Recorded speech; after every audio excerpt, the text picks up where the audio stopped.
Hey everyone, Dan Saavedra here from mergerdata.com, and today we're going to be going over how to use the visual builder in the custom behavioral events module in order to track specific actions that leads and users are taking along the customer journey. And a reason why you might want to use this is because even though HubSpot creates really good data around what customers are doing with all of your assets out of the box, there are oftentimes more detailed data points or different customer journey points that you want to track, and they're not available in HubSpot natively. So this is a way that you can add in these custom behavioral events and get data behind them when you're trying to do customer journey and attribution reporting. Now, one note that I like to make before going into this is that even though you might have very extensive data in terms of the touch points customers are taking along their customer journey, it doesn't mean that it is the whole picture. It's very difficult with the multiple devices and privacy laws and different methods that customers are hearing about your brand with to actually get a 100% picture with data by itself. So just keep in mind that even though you might have a really good mapping of all of the events that a user is taking with the technology at their work account, there's a very good chance that they've heard of your brand outside of your website or ads or social media, and those things are much more difficult to track. So it's perspective to keep in mind. But let's dive into how you can create custom behavioral events with the visual builder. So when you're in HubSpot here, you're just going to go up to the reporting section, data management, and then custom behavioral events. You do need to have Marketing Hub Enterprise, I believe, in order to track custom behavioral events. So if you don't have this hub, then you won't be able to see those custom behavioral events. And most likely, if you haven't configured these before, you'll have a blank slate here. And then there's a button up top here called Create an Event. So I'm just going to click on that. And this is where you get three different options. In other videos, we're going to go over the code JavaScript and the send via API options, but for this one, we're going to do the visual builder. And one thing to note is that they have some pretty good guides here that are good to fall back on if you want to reference these at future points. And so it's not a bad idea to look at these if you ever end up getting lost. And so you can see here that you do need Marketing Hub Enterprise. So if you don't have that subscription, then you won't see custom behavioral events. But I'm gonna go back here. I'm going to click on the visual builder and click on next. And it asks us for a website here. And so I'm gonna take, this is our demo account. So I'm gonna take the URL for our website in the demo account so that I can show you how this works. And so you would just paste in here your actual URL. One note is that you do have to have the tracking code set up and connected to this account or to the HubSpot account before you're able to use this tool. If you try to do a website that's not yours, then it won't successfully work. And so I'm just gonna put in our test URL, click on done, and HubSpot's gonna end up opening up a new tab here where it's connecting basically to your URL, and then you can see that it opens up the URL that you put in the visual builder before that. So this loaded our template. It doesn't have any content on it. And then I'm just going to go back here to this tab. And one note here, since you probably just saw that there was an error on the configurator there, one note is that you have to make sure to have ad blockers disabled when you're doing this. Otherwise, it might not render correctly. Our sample site here is hosted on HubSpot, so we don't have to install the tracking code. But if you have an external site hosted outside of HubSpot, you'll have to have the tracking code included on that website. But I'm just going to go back here and then reopen the visual builder and paste in the test URL again. And you'll see that it works this time because I disabled this extension that I use, which blocks ad tracking basically. And so you can see here that when it opens successfully, it ends up just being one tab. They open that second tab and then close it when it loads successfully. And now we have this window here where we can start configuring our custom behavioral event. And so there's quite a few options in terms of what you can configure.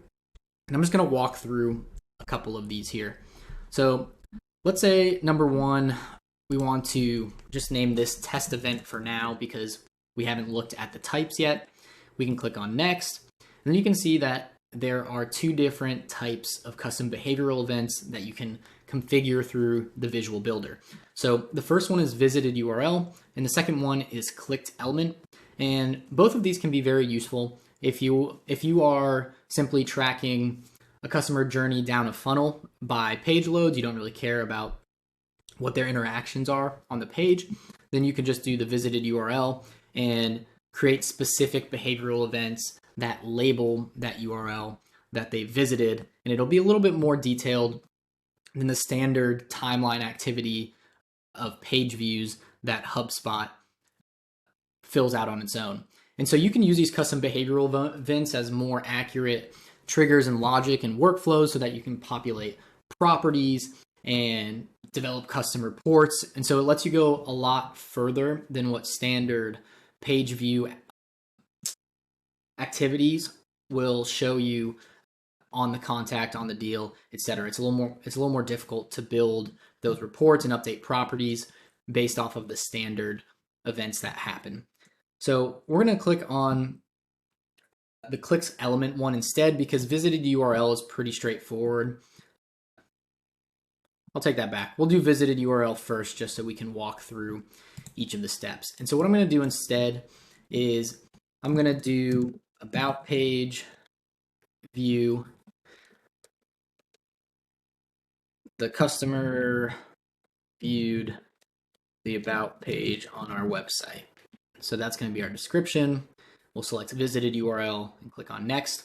And you can see here that it gives you the option to configure the page URL specifically. And so I have this linked to this button right here, the about page. And so we'll just fill out the URL manually. You can do this with any of your URLs that the tracking code is installed on. And so we'll populate that there, go to tracking name. We're just going to call this about page view. Click on next. And then we can click done if that's all we want to do. Otherwise, we can do track another view, and we can keep adding to this. And so let's say we want to do something like this. We can keep adding, say, pricing would be another one, pricing page view. And now we have both of these configured where we're putting specific events on the contact depending on what page they're viewing. And so this is much more detailed than just a page view because we can specify what they're looking at here. And so you could click done with that, and then you can see that HubSpot creates these custom behavioral events. And next thing that we can do is create another behavioral event based off of an element that is clicked. So we're going to do create an event. We're going to do get started button click. User clicked on a get started button on any page. I'm going to click on next. So then we're going to do clicked element here. So we can track a page element that gets clicked. Click on next. And then this is a really cool part about this visual builder, which is that you can use the selector and it's going to highlight exactly what you're clicking on and then populate that in the selector field here. And so if I click on that, you can see that it's highlighting the various parts of my website that I want to track what users are clicking on. And so if I scroll down to the get started, you can see that it gives us this full selector, but we don't have to use what HubSpot gives us necessarily. We could just do any button here on the page. And so you can see that if we scroll up and down, it's going to capture each one of these buttons. Obviously, that's not accurate in this situation because this learn more text is not the get started button. And so that's not what we would want to do.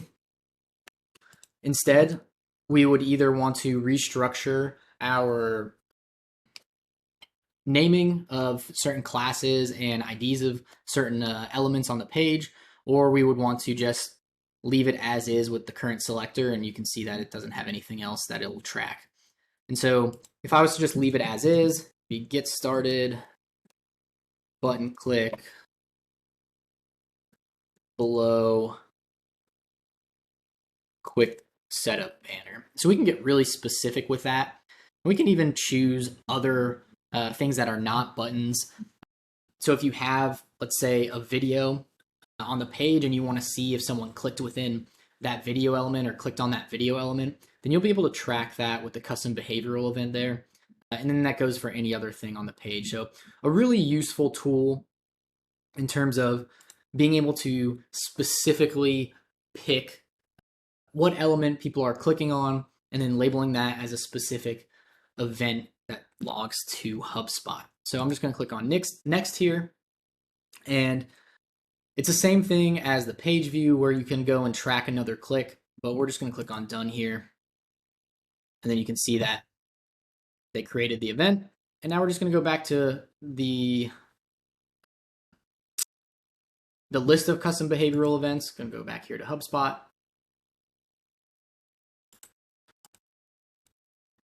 And that's it. And so you can see one thing that we messed up on there, which is this about page view is a single event, but we categorized it with two page views. So I'm going to go back here and click on edit. I'm going to reopen my site. And then we're going to go and fix that so that we are not capturing this event for both of these pages. So instead, we're going to click on actions, click delete, so that we only have the about page view. We're going to click on done. And then instead of going to view tracked events, we're going to go to view event in HubSpot here. Just to show you the end goal and what you can use this for. Obviously, we don't have any custom events that have happened, but you can actually view the custom event and data associated with it. And so you can see how many times this custom behavioral event has fired. And this is really useful because it's an easy way to look at data around that behavioral event. You can analyze it, so you'll be able to see the various completions. You can filter by the date range, and you can really dig into the data there. So I'm just going to go back to custom behavioral events, and that's pretty much it. You can see that we built both of these with the visual builder. I made a mistake earlier by adding in multiple page views to a single event. Obviously, that's not what we wanted to do there. If you want to create a group of events that roll up into a single event, that's how you would have done it. You would have categorized something as a page view overall, and then you could have selected multiple pages in there that would fire that event. So an example of that might be pricing, for example. If you want to catch every view on a pricing page, but your URL structure, for whatever reason, doesn't have pricing in the slug, then you can instead create a custom behavioral event. You can add in all of the relevant URLs into that behavioral event, and then that'll roll up into a single event inside of HubSpot that says pricing page view. So that's an example of where that type of grouping can become useful. Obviously, for that situation that we built, it was incorrect, so we went back and fixed it. So hopefully this video was useful. You're watching MergerData.com's HubSpot Data Analytics channel, and on this channel, we just focus on HubSpot specific topics with data. And so this is one of our videos where we're just diving into a very useful data aspect of HubSpot and how you can use it. We'll make 2 other videos on the other methods of how you can create custom behavioral events. Those get a little bit more complicated, but there are a lot more use cases with them. You just have to know what you're trying to build and have a little bit of technical chops in order to do so. I'm Dan Saavedra from MergerData.com, and I appreciate you watching this video.